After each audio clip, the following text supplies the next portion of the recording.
There's a Russian woman arguing with the border force guy. Lights don't work. None of the rooms have power outlets at all. Literally none of them. So let's just get off the train now. She might be getting off the train. Yeah, they are. They've been taken off. Okay, now we have to do the Kazakh border. Then we can sleep. There's no AC on the train? Holy shit, it's f***ing ancient. This much water, 2 people. Peter.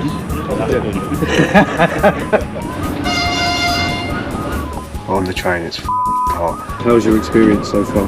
Lovely.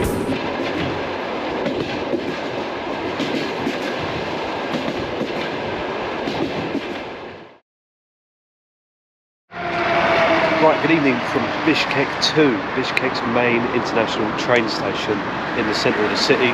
We're about to get our international train all the way up to Shymkent in Kazakhstan, overnight, 12 hours. First time doing a sleeper train in Central Asia. Should be fun. Hopefully they've got AC, because it's really fucking hot. Let's go inside, have a look. We've got about 50-ish minutes until the train leaves. Now, Bishkek itself actually has 2 train stations.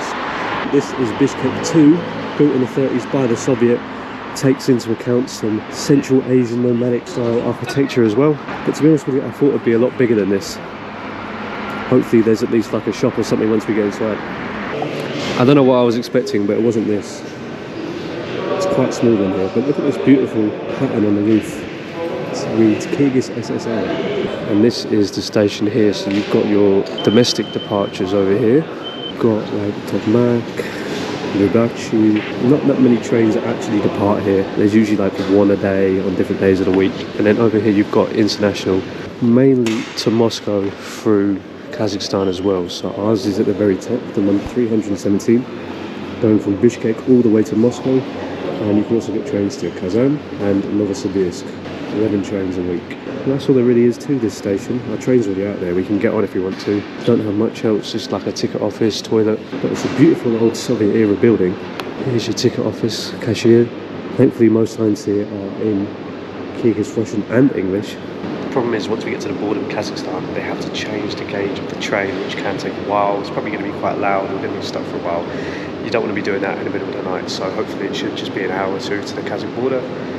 They're going to change the bogies on the train, and then we'll be on our way through Kazakhstan for the rest of the journey, arriving in Shymkent about 8:30 tomorrow morning.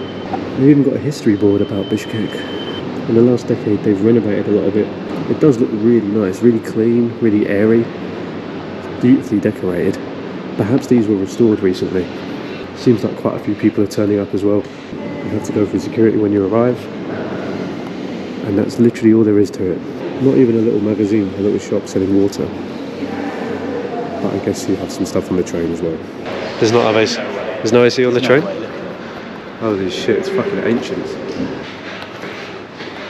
Here's our train. It's ready already. I suppose they need a lot of prep time. It's going all the way to Moscow. Some people will be on this train for days. Obviously you can't tell how hot it is through the YouTube screen, but it's like, what, 35 today or something? Yeah, it's like 35, but it's already 8 in the evening, still 35 degrees. Sweating fucking buckets, man. It's not good. This is where we're going to be, number 14. The train is here, but it seems like most people aren't getting on yet. Definitely looks like something from Soviet times. Weirdly, although we've gone through security, no one's checked any kind of ticket or passport yet. I believe the gentleman standing by the doors will do that for us when we get onto the train. And here's Bishkek, which we will be leaving behind. A woman just came down the platform with a sheet of paper and she's handed it to every single member of staff standing by the door. Assuming it's the list of the passengers on each individual coach. Here comes our train. Definitely a relic from Soviet times, this one.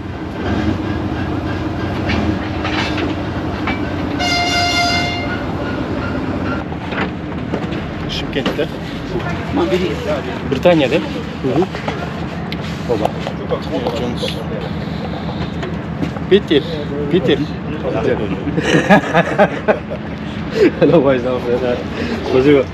The reason the train guard was laughing at my mate's passport is because the English pronunciation of Peter is near identical to a particular Russian homophobic swear word. People, yeah, but my name doesn't sound like the Russian word for pedo. 17, 18. On the train, it's fucking hot. Sweating buckets, both of us. Sweating. These are bed sheets up here. Got a very heavy, thick pillow, extremely thick duvet. 30-degree weather room, -20-degree weather. Literally. But perhaps we're thinking we'll just sleep on top of this rather than. Shit up there, I don't know what that is. Oh, I don't know. And I felt it, it's like plastic things in there. Lights don't work. The Vietnamese ones are way more comfortable than this.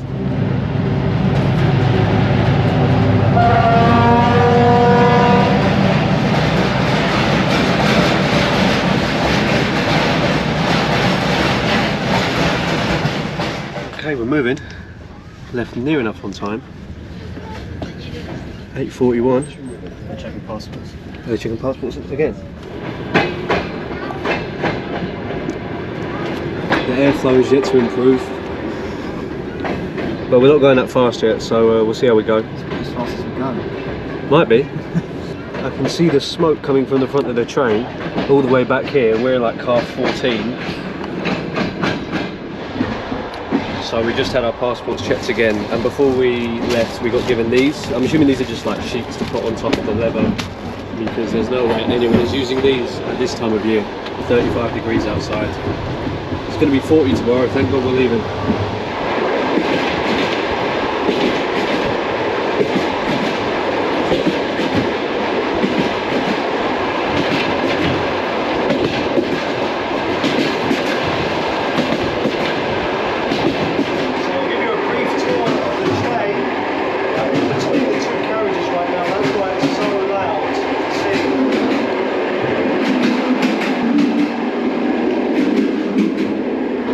Down the carriages you've got 4-man berths to the right. Only about 50% of them are actually being used, and most of them have only 1 or 2 beds occupied. It seems like there's a lot of parents with kids making a long trip all the way up to Kazakhstan and beyond. At the end of the carriage you've got a toilet, which is actually not too bad, much more spacious than the Vietnamese ones, and you can open the window all the way. Although the water from the sink is not drinkable. And there's a single 220 volt power outlet at the end. And when I say single, I mean none of the rooms have power outlets at all, literally none of them.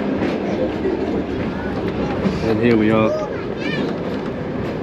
I would show you more of the carriage, but literally every single berth is the same, and I don't want to film random strangers. How's your experience so far? Lovely. Lovely. And I've made my bed also. So these things up here are actually not duvets, they're mattresses, and then we put the covers on them. It should be quite a comfy bed. Hopefully no one turns up and needs either of these beds before we get to Shymkent. So despite the heat on the train, the bed is really comfortable. I've just been lying down for about an hour or so. I think we're getting close to the Kazakh border now. We should have about an hour here. Whether they're going to change the gauge on the train or not, whether it's just customs and passport inspection, we'll see. But we've got an hour. Hopefully we can buy some water, because most people on this train have come prepared. We haven't. We've just got that. This much water for 2 people. Unlike the hottest week of the year. And there's no shop on the train.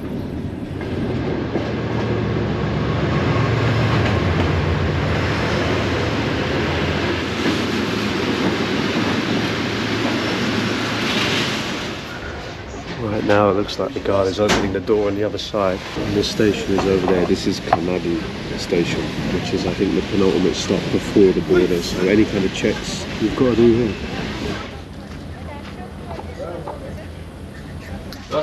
There's a Russian woman arguing with the border force guys just down the carriage, so we might be stuck here for a bit. Yeah.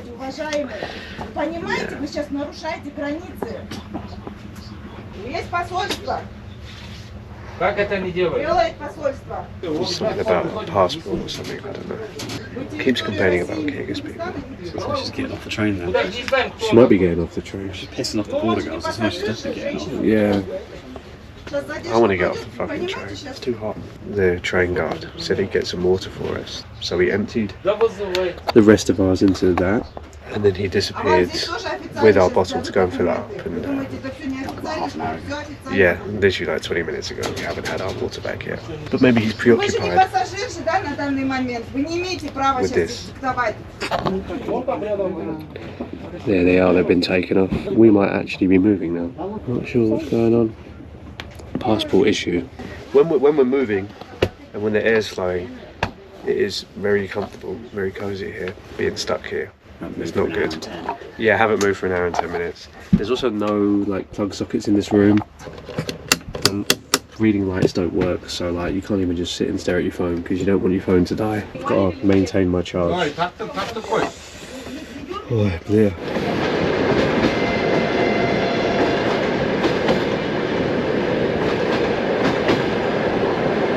Right, on the move now, knackered, dehydrated. The train guard told me he threw our water bottle away. I think he misunderstood what we wanted to do. Moving along nicely. There's a nice breeze flowing through the carriage now, and the bed is pretty comfy, so it might be time to try and get some sleep. I think we have another stop coming up now. I think we might have just made it past the Kazakh border, so perhaps we have another stop. Speaking of which, we've literally just come to a stop now. Perhaps this is the Kazakh border. Уходим, граница.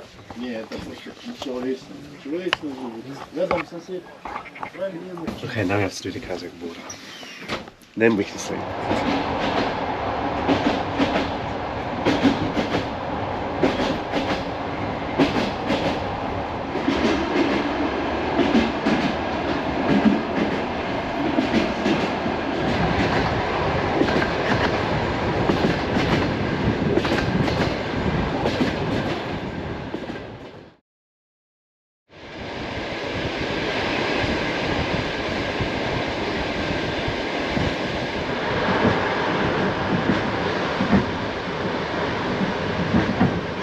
Morning, it's about 10 to 8 and one of the train guards came through, woke us up, told us it all was at Shymkent, which to be honest I didn't expect. I think we spent a lot of time at the border crossing, got delayed, and we're still arriving into Shymkent on time at about 8, so we just had to scramble to get up and taking the sheets off the bed. But yeah, we'll be at Shymkent soon. Slept alright though on these. Could have done with some more sleep, but otherwise, good night's sleep.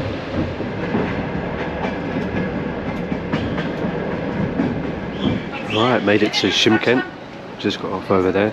Seems a little bit more busy here. Here come some guys with AK-47s as well. We're definitely back in Kazakhstan. Жолаушылар поезды 314 Bishkek Moskva birinchi жолдан keladi. Poyezddan jirer aldida saf bo'lingizlar. It's quite a nice station facade, isn't it? It's quite modern as well, look. Better than Bishkek station. After we arrived in Shymkent, I was a bit too occupied with sleep deprivation and the ridiculous heat to film an outro, so apologies on my part for that. Did take in some of the sights and sounds at least. Seemed to be a pretty cool place. If you're interested in riding a sleeper train in the former USSR or Central Asia, I did make it out to be a bit shit in this video, but it's a fun experience. It actually was pretty smooth, really. Do give it a try, just come more prepared than I did. Got some more videos coming from Vietnam, China and more, so stay tuned for all of that.